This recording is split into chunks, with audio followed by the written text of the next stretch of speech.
But if they're still for a long time, there's a reason for it. Often the reason is a flower crab spider. These are yellow or white spiders, and they're called crab spiders because they have very long forelegs. The legs at the front of the body are long and angled, rather like a crab's, but of course without the pincers. And they look a little bit crab-like when they move about, but normally these don't move at all. This one is absolutely still at the moment, and she's clutching a hoverfly with those very long forelegs. Her jaws are sunken into the hoverfly's thorax. That's the bit behind the head, and she's sitting there basically digesting it. She won't eat it whole. She'll throw the husk away. What she's after are the vital juices of the hoverfly.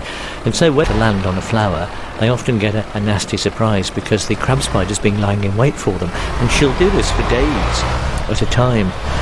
And she often is very difficult to see because she will take on the colour of some flowers that she sits on. If I see a crab spider on a buttercup, it will sometimes be yellow. If it's on a white flower, I think they're absolutely fascinating. In 200 meters, turn left.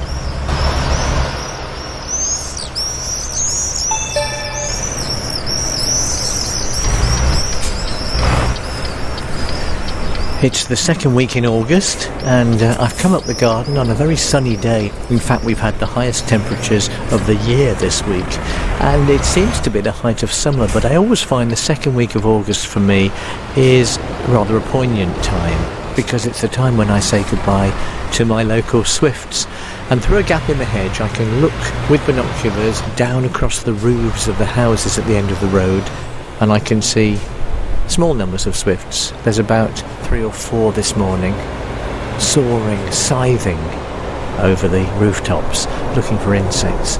And very soon these swifts will begin their journey back south to Africa. So for them, the breeding season is over, autumn has arrived. The swifts here have had a good season, I think, because I've seen up to 50 of them over the neighbourhood on some days, and they breed in the house opposite mine. They breed under the eaves, and in the 20 years I've been here, there's always been a pair of swifts just in the roof space. I wonder, I'd like to think that these swifts have been all the way beyond the Sahara down to Africa, in and 200 yet meters, offspring will come back and found the same place here in my little street. And the idea of swifts bringing a touch of the tropics to suburban Stourbridge, I think, is quite exciting. They really are the most amazing birds. And when you watch them, it's difficult to work out actually what they're feeding on high up there, because they zoom around. There's a couple now I can see, and they're catching insects flying in the air. You'd think that most of the insects that they're catching when they're scything around through the air, like black anchors, would be flies, maybe, or butterflies or moths high up in the air. But in fact, over 50% of their diet could be spiders, because in warm weather like this, spiders move about by trailing strands of young spiders lifting into the air.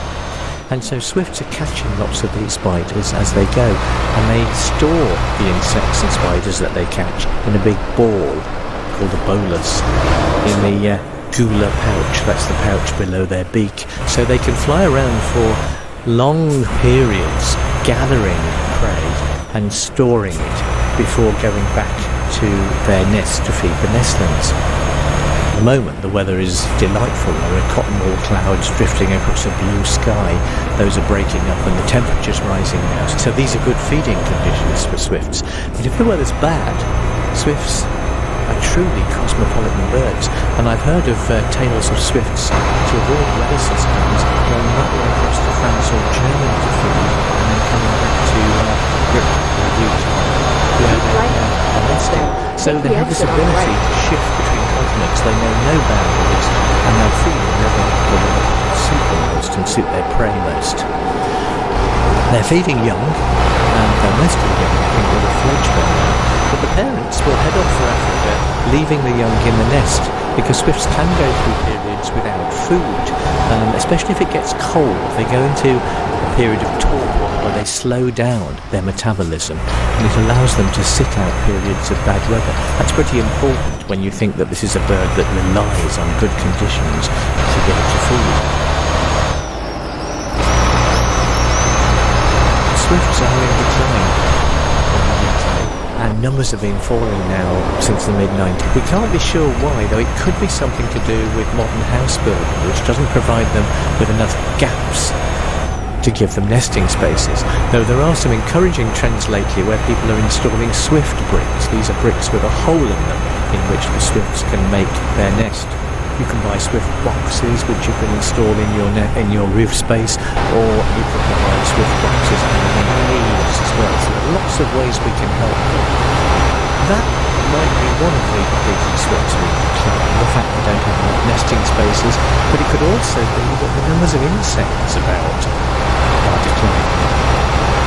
We simply don't know, but the answer is cherish your insects, use fewer pesticides, and enjoy the spectacular sight of swifts soaring over your neighbourhood.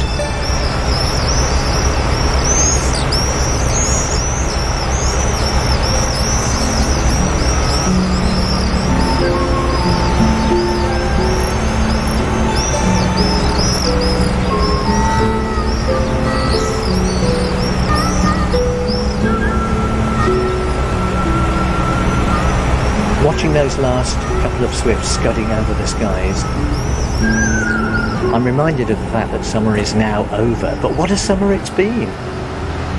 The lockdown, or rather its legacy, has really made me focus much more closely on the wildlife in my garden and discover some wonderful sights to look for exotic wildlife. But what this has proved to me is under our noses, on our doorsteps.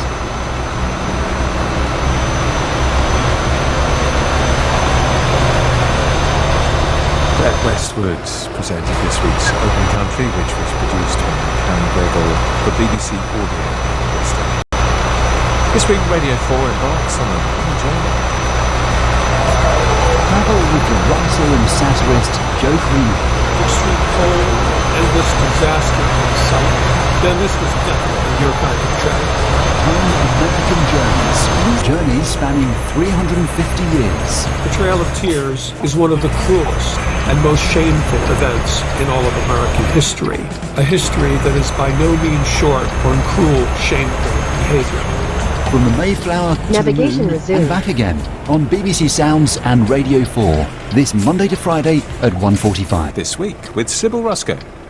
Hello, today we're talking chickens. Another 8 days and they'll be fully... For a bird reared to enhanced welfare standards, or between £3 and £4 for a standard chicken.